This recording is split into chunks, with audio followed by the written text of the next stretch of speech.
pasakay na ako ng train. Ayan, hindi yan ang aking sasakyan. Papunta akong Baclaran. So, antayin natin yung ating train na masasakyan.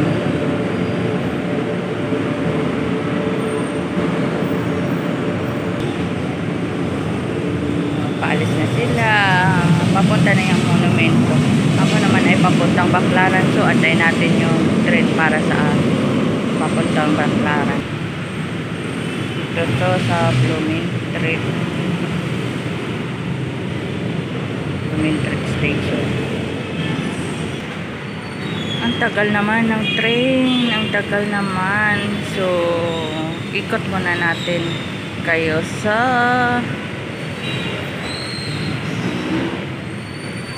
release ng train. Ito ang paligid. So, antayin pa natin yung ating masasakyan. Ayan na, parating na yata yung train. Nagsinyas na yung si guard. Ayan, parating na. Antayin lang natin saglit. Marami na ang pasahero, subalit wala pa ang train. Antay pa rin tayo.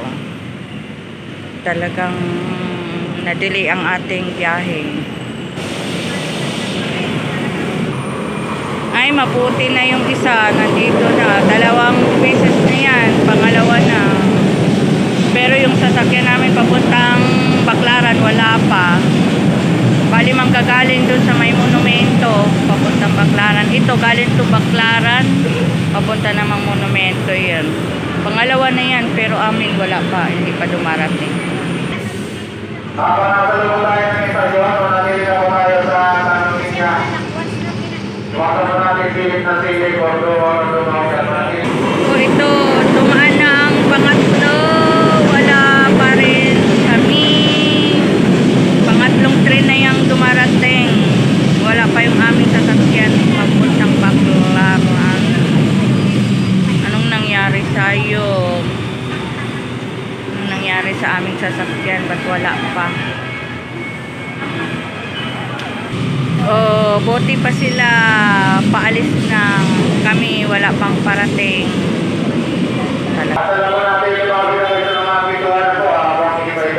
Finally, darating na yung aming sasakyan. Ayan na.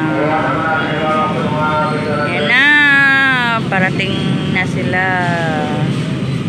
Magkasakay na kami papuntang Baclaran. Yay! Ito na. Bubukas ng pintuan. Pasok po sa loob. Dito lang tayo. Crowded. Standing position. So, hanggang dito na.